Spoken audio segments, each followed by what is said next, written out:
પાછળ થઈ રહી છે. આવતીકાલે અરવિંદ કેજરીવાલ સાથે ભગવત માન બંને અહીંયા આવી રહ્યા છે ચૈતરભાઈના સમર્થનમાં. ચૈતરભાઈના મળવા પરમ દિવસે જેલમાં બી જવાના છે. શું કહેશો તમે? હવે આ દિલ્હીના મુખ્યમંત્રી માનનીય શ્રી અરવિંદ કેજરીવાલ સાહેબ અને પંજાબના માનનીય મુખ્યમંત્રી શ્રી ભગવંત માન પણ આવે છે, એટલે અહીંયા ચૈતરભાઈના સમર્થનમાં જ આવે છે. એટલે ત્યાં કાલે અહીંયા સંબોધન કરશે જનમેદનીને અને 8 તારીખે જેલ પર પણ ચૈતરભાઈને મળવા માટે જશે. તમે ગઈકાલે જેલ ઉપર ચૈતરભાઈને મળવા ગયા હતા, શું કહેવામાં આવ્યું, કેવું વર્તન આપની જોડે કરવામાં આવ્યું? હવે કાલે અમે મુલાકાત માટે ગયા હતા, ત્યાં અમને ચૈતરભાઈ દ્વારા કહેવામાં આવેલું છે કે લોકો મોટી સંખ્યામાં ત્યાં હાજર રહેશે, એટલે અને ચૈતરભાઈનું સમર્થન છે એટલે લોકો તો ચૈતરભાઈનું નામ સાંભળીને વધારે મેદની આવશે, એટલે અહીંયા પબ્લિક સારી થશે અને વધારે આ જગ્યા પણ નાની પડશે. કાલે ભાજપ દ્વારા હેરાન કરવામાં આવતું હોય એવા બી આક્ષેપો કરવામાં આવે છે આપના દ્વારા. કઈ રીતે હેરાન કરવામાં આવે છે? હવે આજે FIRમાં એ લોકોએ ગુનો ખોટી રીતે નોંધ કર્યો છે, એટલે આ ભાજપનું એક ષડયંત્ર જ છે. એટલે આ બધા મુદ્દા ઉઠાવે છે, વિધાનસભામાં બધા પ્રશ્નો ઉઠાવે છે, એટલે આ સરકારને ગમતું નથી, એટલે એમનો અવાજ દબાવવા માટે આ બધા ગુનાઓ ખોટી રીતે FIRમાં દાખલ કરીને ચૈતરભાઈને ફસાવવાનું આ એક ષડયંત્ર ઊભું કર્યું છે. એવું કહી શકાય અત્યારે ચૈતરભાઈ જ્યારે જેલમાં છે ત્યારે મોરચો આખો તમે સંભાળ્યો છે?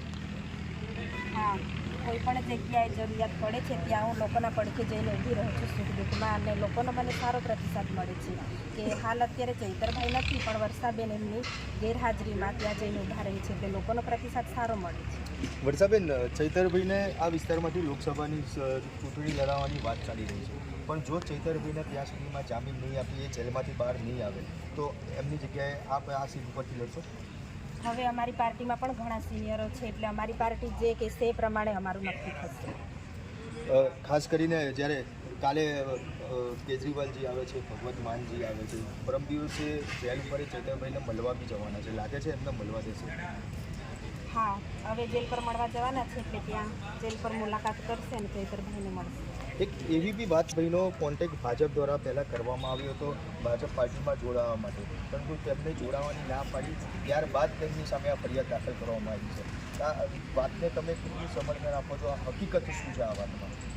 હવે આ ભાજપ 26 સીટ કવર કરવા માગે છે લોકસભાની, પણ આ એક એવી સીટ છે ભરૂચ લોકસભાની, એ ભાજપથી કવર થાય એવું નથી, કેમ કે ચૈતરભાઈ આ લોકસભાની ચૂંટણી લડશે તો આ સીટ ચૈતરભાઈ જીતી શકે છે, એટલે ભાજપની એક સીટ જાય છે, એનો ડર ભાજપને સતાવે છે, એટલે આ ખોટી રીતે ચૈતરભાઈ પર દબાણ કરે છે. ભાજપ એવા બી દાવા કરી રહ્યું છે કે આદિવાસીઓના વિકાસના કામ ભાજપ કરેલા છે. આપ તો આ વિસ્તારના સ્થાનિક છો, લોકલ છો, આપને કોઈ વિકાસ દેખવા મળ્યો છે?